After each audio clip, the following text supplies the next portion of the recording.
morning show here on Arise News. Reggae music over time has been used as an instrument to fight racial injustice and government's insensitivity towards the plight of the masses. Most African countries adopted the genre and celebrate it with dignity as an adored African music rooted in culture. This, however, spiraled into festivals to project Black consciousness and continuous fight against the oppressed. Yes, well, joining us to discuss reggae music in Nigeria is Orits Williki, a Nigerian reggae musician who gained recognition upon the success of his 1989 record Tribulation, produced in part by Lemmy Jackson. The record was followed by Conqueror, released in 1990 and in 1991. Orits released a less successful LP, What Is What At? Yes, God, I said that well, didn't I? The album included the single Heart of Stone, an Islamic chant, in addition, by artists, a Christian song to promote religious tolerance. The influence of religion was eminent in some of his songs. Williki is a member of the Musical Copyright Society of Nigeria, a rival association to the Copyright Society of Nigeria. A very big good morning to you and welcome to the morning show. Thank you for joining us. Good morning and thanks for having me. Oh, you're very welcome. That's quite a stacked history you have there when it comes to introducing a different genre of music to a country like Nigeria, which already has a very strong culture when it comes to music. So since you would be described as somebody who brought reggae music further into Nigeria, how do you think the people responded to this foreign genre in a country like Nigeria? You saying presently? No, when you first started out. Okay. Yes, over the years. When we started over the years, it was like wildfire because there were a lot of issues that needed to be talked about. You had the issue of South Africa, apartheid, and then you have Nigerian, being governed by the military. We had, in fact, when we spoke then, it's like we had the eye of the future because we thought we were suffering then. We didn't know that, suffering was much more ahead of us. When Fela and the rest of us were talking about poverty, in Nigeria, 21 standing, 21 sitting, 99 standing. So we thought we were enjoying basically, but hardly did we know that, future was even going to be harder. And so people were very responsive to the cause. I know a lot of my songs were used for a lot of protests, during the days of the military. In fact, I was invited several times by the then SOS, so over songs I wrote like Fight the Fire. We said we've got to change the system, and they were asking me what system was to be changed. And I said it was only a song I was expressing myself, so it's come a long way, basically. Yes, well, as we all know, reggae music originated from Jamaica in the late 60s. And when I look at some of your earlier works, I see that you really started in the late 80s. So when can you really say that, reggae music gained acceptance in Nigeria? I would say reggae music, gained acceptance from way back, even before we. We had people like Bongo Sikwe leading the pack. We had people like Maswell Udo. We had great youth like Terracotta, and before our era, where we came in, myself, Majek Fashek, Raskimono, Mandatos, and the rest of us. So there had been a wide acceptance of reggae music at the time because people wanted to hear something inspiring. People wanted to hear something that want to give them hope. And the need for us to actually check the system to correct it, to making it right for us to enjoy. Indeed. Well, you mentioned lots of other Nigerian reggae artists. Yeah. Of course, the dearly departed Majek Fashek, Raskimono, and yourself there. If we look at the music that you've made earlier on in your career, and we look at Nigerian artists like Burna Boy, for example, who, for me personally, when I first started listening to Burna Boy when I was at university, I actually thought he was Jamaican himself because he sang in a Jamaican accent. Yes. He rapped in the Jamaican accent. So do you think that the influence of yourself and your counterparts have played a role in the modern type of Afro-fusion music or African reggae music that we have here in Nigeria today? Of course, yes. They call us the old school. And we say, no, we are not the old school. We are the foundation. You understand? So everything you hear today emanated from us, as we had also borrowed from those that started it all before. And so it's evolving, and we're happy today. In the past, we had the sky full of many stars, because the level of exposure of good music was better then, because you had the likes of Onyeka Onwenu playing a different genre of music. You had the likes of Mike Okri playing a different genre. You had the likes of Alex O playing a different genre. You have Oluwaye of Fuji himself doing his own thing. Shina Peters doing juju, Afro juju, and the rest of all of us, we're doing reggae. And the sky was a beauty of so many genres of music. People all maintaining his own fans, as it were. And so the sky was big enough for everyone to fly. But today you see that there's a systemic thing that clearly shows that, okay, only a particular genre of music is being heard on our airwaves, mostly by a lot of the radio and TV stations that you have today. And so, which is something that, I call systemic, because if the sky was like before, obviously you will have a lot of more good music on our airwaves. There are a lot of good music on stations, but why they're not playing it? We don't know. Well, you've said good music. There's a lot of good music. You've created a lot of good music. Let's take a listen to one of your own classics here. Thank you. Brutality in a country, so what peace, you cannot get me now. So I say, give me little time, I will fight this fire. Give me little time, I will fight this fire. I mean, this is the typical reggae sound. I mean, Adefemi and I are just grooving right now, Mr. Orits Williki. I mean, I know that this song was done in 1989. Now, just walk us through that process, because I feel like this is just like about the introduction of reggae music in Nigeria. Yeah. Right. You're right. Did you hear my question? Again, sorry. Oh, go ahead. Yes. So could you walk us through the process of making this music video? Okay. Basically, when it was used to what we call shakabula, that is manual editing and all that. There were no facilities like we have today. I come from the background of the TV as well.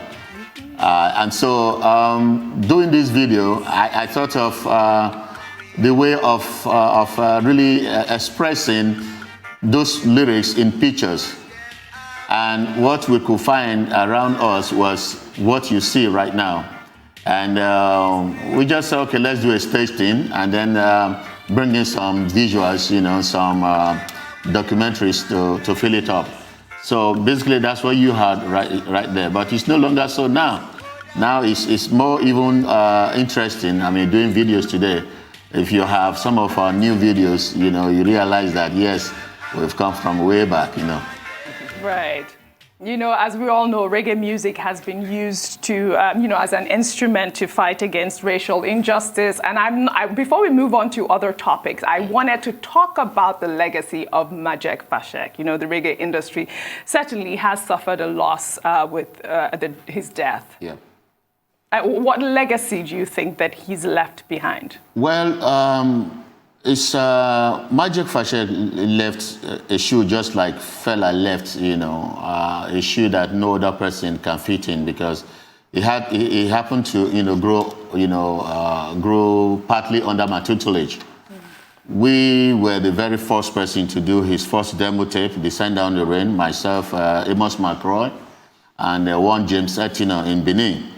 Then I was working with the Tobansi Records, and I told him, boy, don't stay in Benin. Why not come over to Tobansi Records? I was in the Onitsha headquarters while he had to come to Lagos, So it was from Lagos here he got signed on under the Tobansi Records. So he was just a child with he was full of talents, and he was somebody who believes in a thing and goes for it, And I love that about him. And he actually helped him over the years trying to be who he eventually became, But then,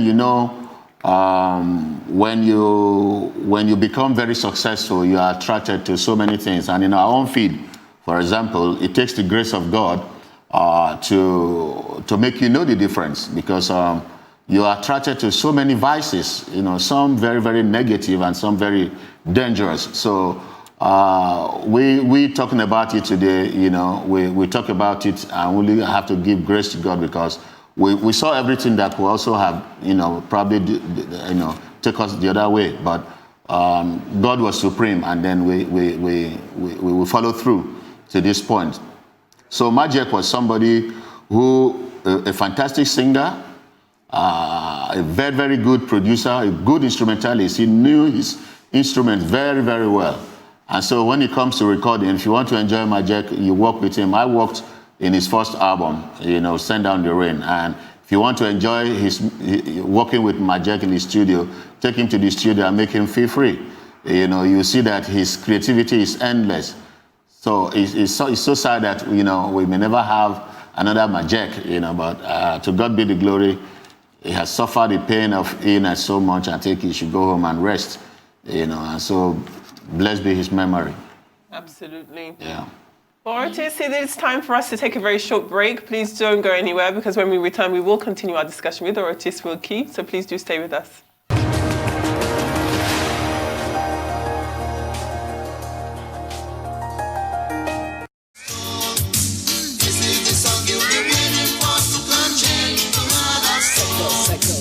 Sit back, relax, take a little fresh air. I like to tell you about the song that can't be really compared to when a song ain't a wet. Yeah, the difference is clear. Lyrically, mystically, technically, logically, it really goes kicking, striking like the thunder. But that was lovely. Almost 30 years ago, Heart of Stone was released. That was the music video we've just been listening to there. And we've got the artist behind that, Orits Williki, is still here with us. Thank you for staying with us. Well, tell us about Heart of Stone, first and foremost. And then I wanted to ask you about perhaps what your proudest moment throughout your career has been. We know that you sang the theme tune for the 1999 the FIFA's World Youth Championship, which was held here in Nigeria. So if you could look back at your career, what would you identify as one of your proudest moments? Okay, well, first of all, let's start with the video of the Heart of Stone. Heart of Stone video was directed by Dudu Hudeyin, you understand? And this was a master in the arts. He did a lot of my videos over the years. And if you look at this video at a time, way back, this video was one of the most expensive video ever. And that's why he won so many awards, We worked with Pat Nebo, who built what you are seeing there as a cave.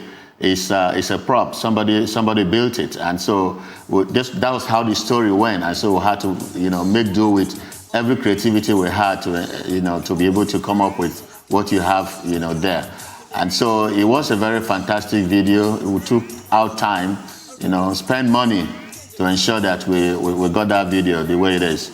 So it was a beautiful thing, and I say kudos to them, If you're talking about the happiest moment of my life, it will be actually the Nigeria 99 theme song. I produced the theme song for the Nigeria 99 FIFA World Youth Championship.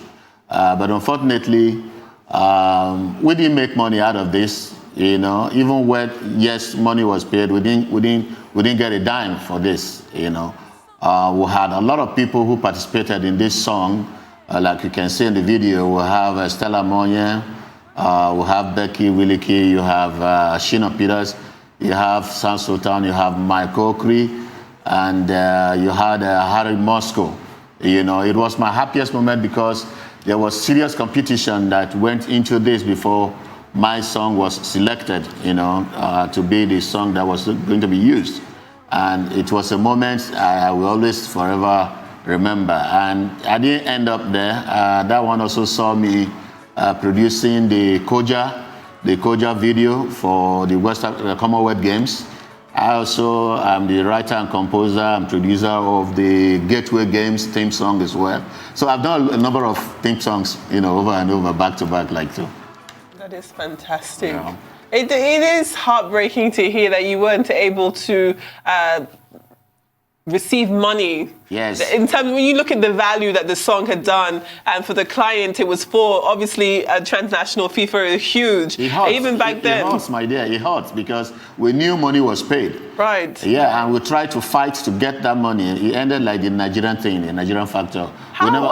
Sure. And how similar is that experience, do you think, operating in the music industry, creating original content, and perhaps not getting the same protections that would allow that you're able to profit off of your own content? I'm asking because I know that you're a member of the Musical Copyright Society of Nigeria. Yes. Has that always been the case in terms of your affiliation with the MCSN? Do you feel as though the monies that have been owed to you have been paid?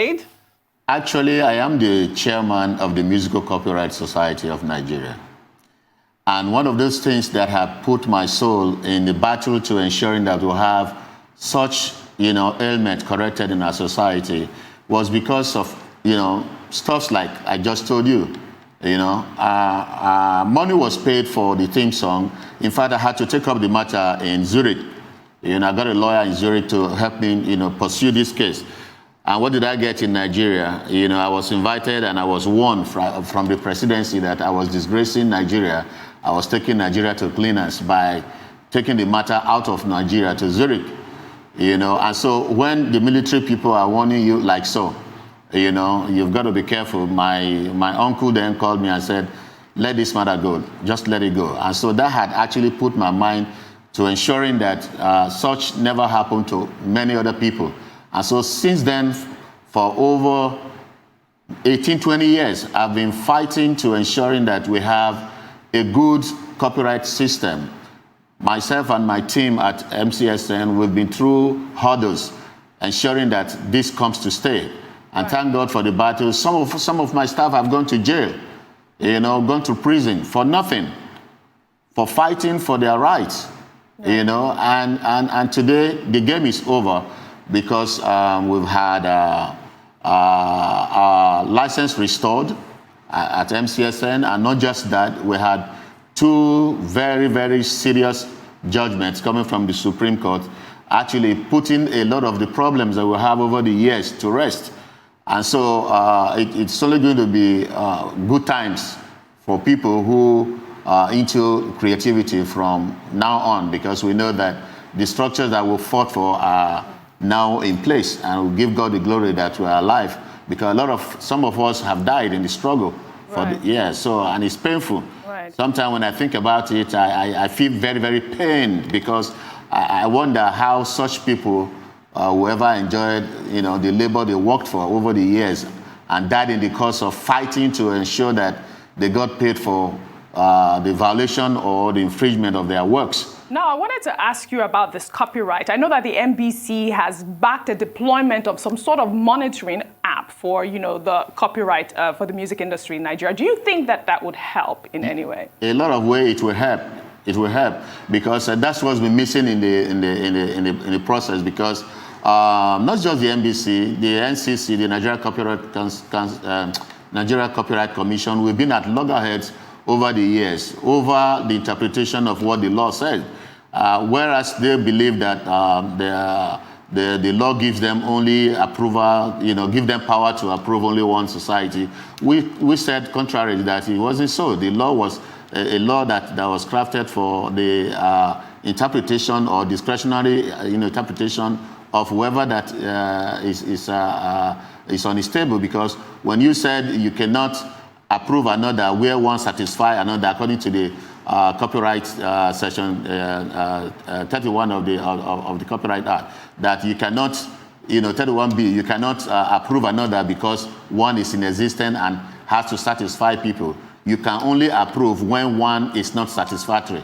And we are telling you, this one you established or you approve was not satisfactory to all. And you said, no, the law is clear that you cannot do more than you have done. And so for like 14 years, we fought this battle of forced monopoly in the industry to ensure that they lift the ban of the monopoly and ensure that that particular sector is liberalized and let as many people who have works have a choice of who to manage their rights. Exactly. And I think that that's a fantastic place for us to end. It has been a fantastic so much for joining us conversation with you, Orits Williki. We've really enjoyed it. Thank you for joining us. Keep fighting the good fight for the music industry in Nigeria. Well, that brings us to the end of the morning show today. Thank you so much for watching. I'm Adefemi Akinsanya. And I am Oji Akpi from our entire team here in Lagos. Enjoy the rest of your morning and, of course, the rest of your day.